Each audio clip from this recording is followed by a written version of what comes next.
Hi, I'm Marshall and I'm here today to show you how to do a basic oil and filter change and tire rotation. Alright, let's look at the tools we're going to need. First we're going to need a ratchet, some jack stands, a jack, torque wrench, you're going to need your oil filter, your oil, and an oil pan. Alright.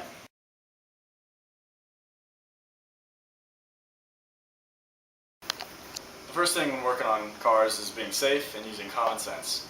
Before we get started, we're going to make sure the car is in gear and has its handbrake on. If it's an automatic transmission, just make sure the car is in park.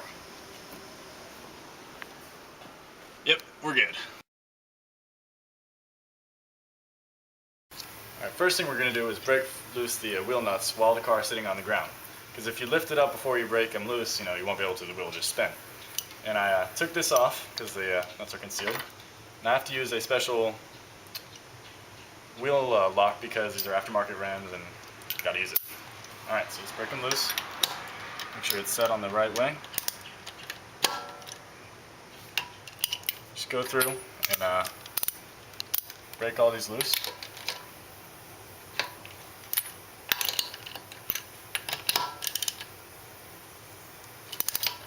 A little difficult sometimes.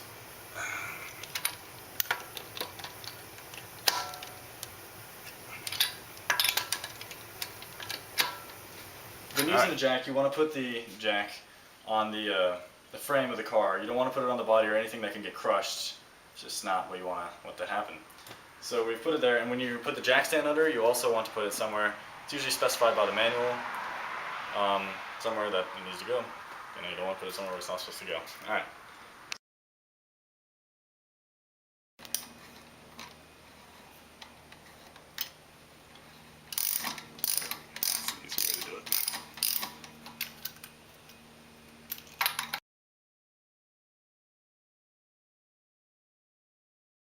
Another thing you can do when you have your wheel off is check your brake pads.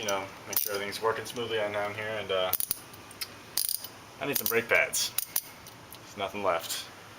All right, let's get back to the oil change. All right, it's time to let the oil drain out.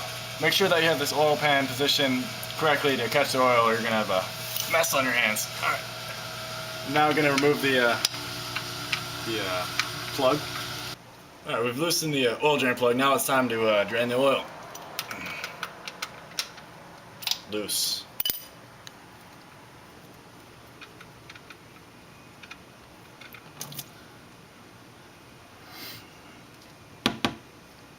Ooh.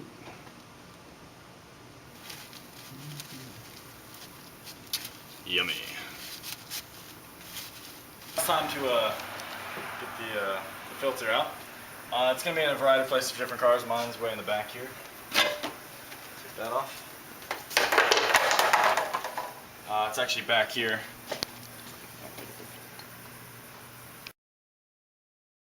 Alright, so just some of them can just reach down there and twist it right out. It's coming out nice and easy.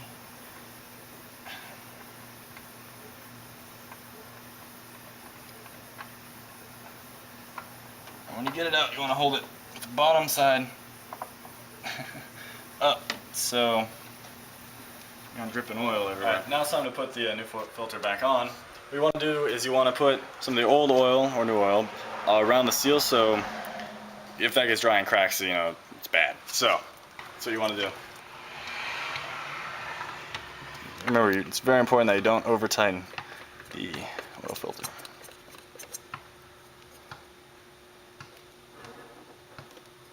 There we go. That's pretty tight. Okay. After you've waited about 15-20 minutes and let all the oil drain out, it's time to put the drain plug back on.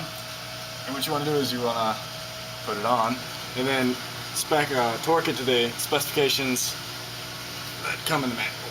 So now, time to add oil. And each car will take a different amount. My car takes 3.7 quarts. So just find out how much your car takes. Perfect. We're at 1.3 left.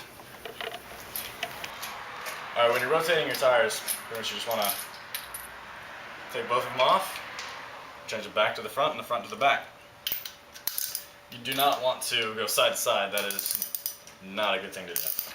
Alright, it's time to rotate the tires. As I said before, the front goes to the back goes to the front. This part can be pretty tricky, getting this onto the wheels, or onto the wheel onto the tire. What you do is you get it up. Let's figure out a way to do this. You know what? Can I have that, buddy? Thank you. Can't really see where I'm going anymore. There we go. Right, so once you get it on, you take the parts that we used from earlier. You want to use the star pattern once you get the wheel on and start putting the bolts in. You want to use the star pattern, which is if you have 5 bolts, is you do one and then you skip one. You skip this one, put this one on. And we should have skipped that one and gone to this one. We didn't. My mistake. But so this one, skip one, skip this one, ignore that, then to this one, and then ending up here. We skip every other one. You want to do that. Well, now I don't know where to go.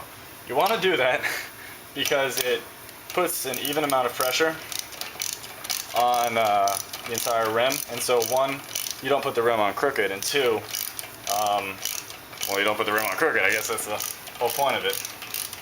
So it's very important that you do that, though, so you're not over tightening this side, and this side is less tight, so the whole, you know, it's crooked definition.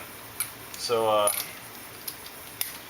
once you've done this, just go to the other, you know, tighten it fully to the specifications of the car manufacturer. You just go to the next one, do the next tire, and do that on both sides, and you're done.